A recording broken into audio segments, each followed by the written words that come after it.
नमस्कार दोस्तों, स्वागत है आपका एक बार फिर से बीएससी थर्ड ईयर की केमिस्ट्री क्लासेज में। देखो, हम बात कर रहे थे पदार्थों की फिजिकल प्रॉपर्टीज़ की, भौतिक गुणों की। तो आज हम एक और मोस्ट इम्पोर्टेंट भौतिक गुण देखने जा रहे हैं। कौन सा? चुंबकीय गुण। हमने इससे पहले ध्रुवण देख लिया था, साथ में हमने ऑप्टिकल एक्टिविटी प्रकाशिक सक्रियता को भी देख लिया था। ठीक है, ज़्यादा हमको डिटेल में नहीं जाना है उनमें।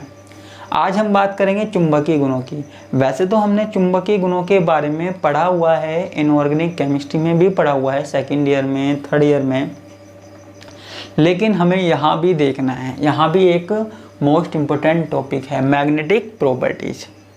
ठीक है, अच्छा, आपको ये तो पता ही होगा कि कोई भी पदार्थ चुंबकीय कब होता है?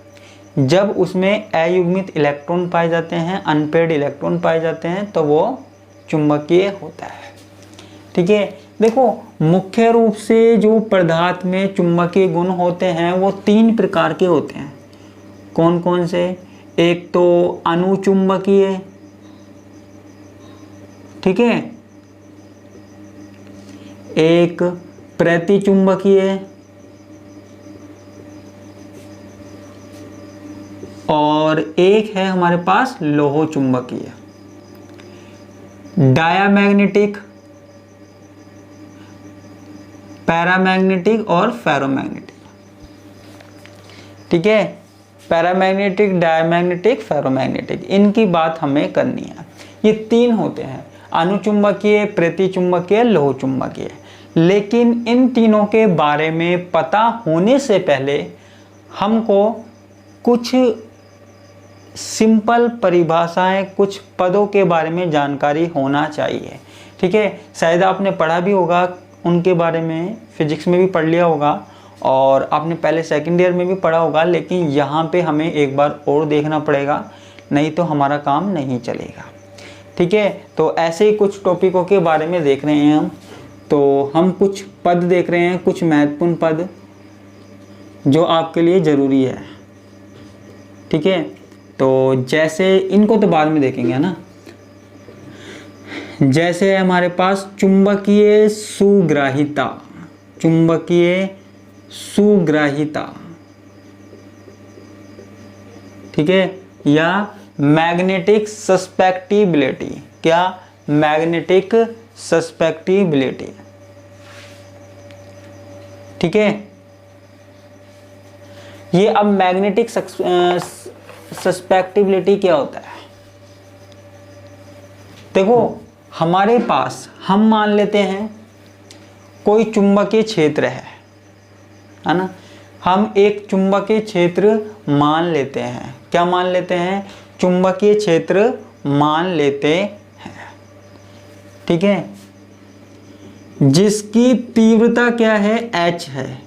माना H तीव्रता वाले चुंबकीय क्षेत्र,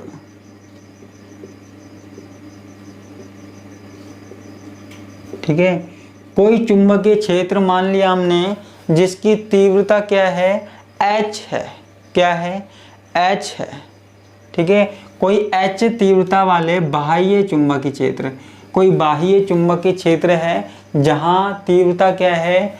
H है। क्या है? H है, हमने मान लिया।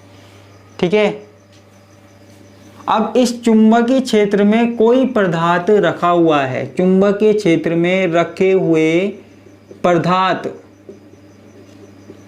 में, ठीक है, पदार्थ में चुंबकत्व की तीव्रता उत्पन्न होती है। समझने की कोशिश करना थोड़ी सी बच्चों। तीव्रता उत्पन्न होती है।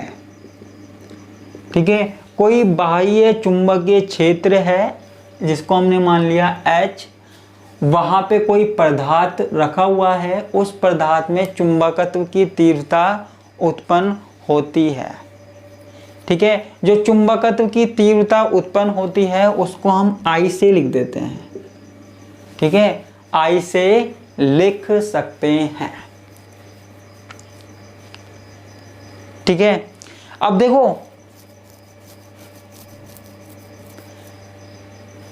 अब देखो हमारे पास जो चुंबकत्व की तीव्रता होती है, चुंबकत्व की तीव्रता होती है, तीव्रता आरोपित चुंबकीय क्षेत्र के, आरोपित चुंबकीय क्षेत्र के समानुपाती होती है, समानुपाती होती है। मीन्स जो हमारे पास H है वो I के समानुपाती होता है, या I H के समानुपाती होता है।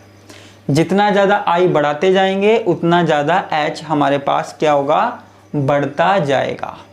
ठीक है, हम जितनी ज़्यादा चुंबकत्व की तीव्रता बढ़ाते जाएंगे उतना ही ज़्यादा चुंबकीय क्षेत्र की तीव्रता बढ़ती जाएगी, है ना। एक चीज़ बढ़ाओगे तो दूसरी चीज़ बढ़ती जाएगी। अब देखो I समानुपाती H के, समानुपाती का चिन्ह हटाएंगे तो हमारे पास इस तरीके से हम लगा देते हैं काई, ये काई का निशान है। ये काई हमारे पास क्या है, समानुपाती स्थिरांक है, कांस्टेंट है। ठीक है, इसको ही हम क्या बोल रहे हैं, इसको ही हम चुंबकीय सुग्राहिता बोल रहे हैं। क्या बोल रहे हैं बच्चों, मैग्नेटिक सस्पेक्टिबिलिटी। ठीक है, क्या बोल रहे हैं, मैग्नेटिक सस्पेक्टिबिलिटी बोलते हैं, चुंबकीय सुग्राहिता बोलते हैं। ठीक है, इसको हम क्या लिख सकते हैं, काई बराबर I अपॉन H। ठीक है, काई I H को यहाँ ले आएंगे। ठीक है, तो यानी कि हमारे पास चुंबकीय सुग्राहिता क्या हो गई, हमारे पास चुंबकीय सुग्राहिता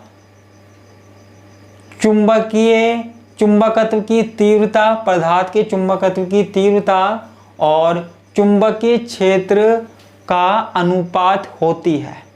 ठीक है, मतलब ये बताना चाह रहा है कि हमारे पास कोई पदार्थ है ना, किसी पदार्थ को चुंबकीय क्षेत्र में रख दिया जाए तो वो पदार्थ चुंबकीय क्षेत्र से कितना प्रभावित होता है, इसके बारे में हमें ये बता रहा है। ठीक है, तो चुंबकीय सुग्राहिता क्या हो गई हमारे पास, चुंबकीय सुग्राहिता हो गई हमारे पास I चुंबकत्व की तीव्रता और बाहरी चुंबकीय क्षेत्र का अनुपात हो गई। ठीक है, तो इसे हम क्या बोलते हैं, चुंबकीय सुग्राहिता बोल रहे हैं। ठीक है, तो आप चाहो तो इसका स्क्रीनशॉट भी ले सकते हो। ठीक है, इसको मैं मिटा देता हूं।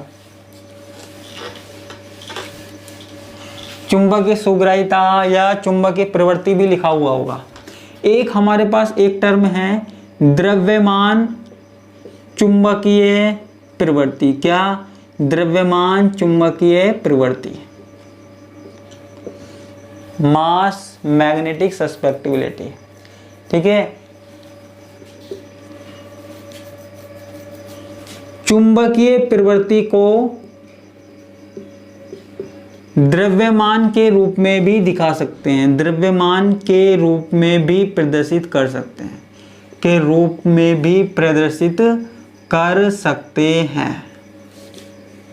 ठीक है, आप कहोगे कैसे, देखो अगर हम काई, जो हमारे पास काई है, हमने काई लिया है, काई में अगर हम भाग दे दे किसका, काई में हम भाग दे दे डेंसिटी, घनत्व का।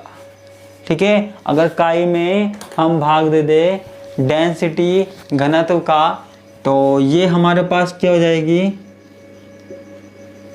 द्रव्यमान चुंबकीय प्रवृत्ति। ठीक है, तो इसमें ज़्यादा सोचने वाली बात नहीं है, सिर्फ इतनी सी बात है कि अगर चुंबकीय प्रवृत्ति चुंबकीय सुग्राहिता में घनत्व का भाग दे दिया जाए तो हमें क्या प्राप्त होती है, द्रव्यमान चुंबकीय प्रवृत्ति प्राप्त होती है, मास मैग्नेटिक सस्पेक्टिबिलिटी प्राप्त होती है।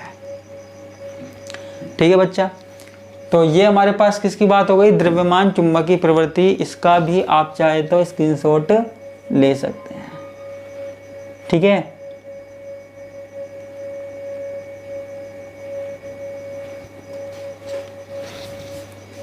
इसको छोटे m से लिख रहे हैं, इसको मैं मिटा देता हूं।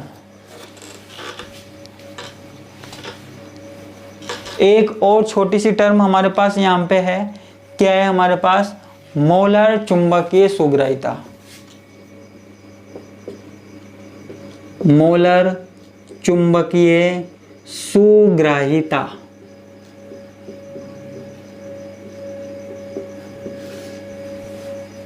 ठीक है।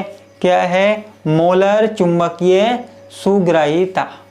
ये क्या चीज होती है? देखो, अगर हमारे पास क्या है, काई एम यानी कि द्रव्यमान चुंबकीय प्रवृत्ति, इसको हम किससे गुना कर दें? मॉलिक्यूलर मास से गुना कर दें, अनुभार से मल्टीप्लाई कर दें। अगर हम चुंबकीय प्रवृत्ति, द्रव्यमान चुंबकीय प्रवृत्ति को अनुभार से गुना कर दें तो हमारे पास क्या आ जाएगी? मोलर चुंबकीय सुग्राहिता आ जाएगी। इसको हम कैपिटल M से लिख रहे हैं, ठीक है। तो इसको हम लिख भी सकते हैं क्या कि द्रव्यमान चुंबकीय, देखो चुंबकीय प्रवृत्ति लिख लो, चाहे चुंबकीय सुग्राहिता लिख लो या मैग्नेटिक सस्पेक्टिबिलिटी लिख लो, बात एक ही है, ठीक है। तो द्रव्यमान चुंबकीय प्रवृत्ति को अनुभार से गुना करने पर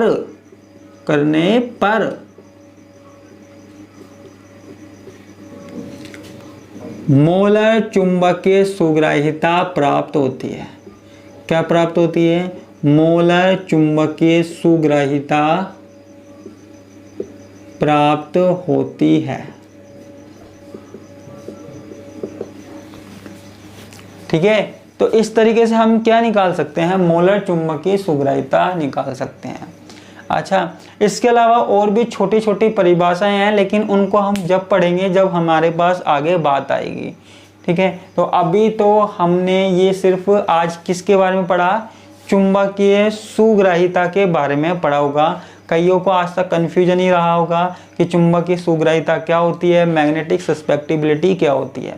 तो चुंबकीय सुग्राहिता आपको पता लग गया होगा कि जो हमारे पास चुंबकत्व, पदार्थ की चुंबकत्व है की तीव्रता है और जो चुंबकीय क्षेत्र है उसका अनुपात, ठीक है। उसके बाद द्रव्यमान चुंबकीय प्रवृत्ति आपको पता लग गया होगा, घनत्व का भाग दे दीजिए चुंबकीय सुग्राहिता में, और मोलर चुंबकीय प्रवृत्ति में क्या है? अनुभार से मल्टीप्लाई कर दीजिए। तो ये हमारे पास किसके बारे में बात हो गई? चुंबकीय प्रवृत्ति या चुंबकीय सुग्राहिता के बारे में, ठीक है। बड़ा ही आसान सा टॉपिक था, आसानी से हो गया, है ना। और आप वैसे ही टेंशन लेते रहते हो कि फिजिकल केमिस्ट्री में प्रॉब्लम है ना। कईयों का क्वेश्चन आता है फिजिकल केमिस्ट्री कठिन है, लेकिन कितना आराम से हो गया, है ना, कोई दिक्कत वाली बात नहीं है। तो आज के लिए इतना ही, इसके साथ मैं आपसे विदा लेता हूँ। धन्यवाद, नमस्कार, बाय बाय।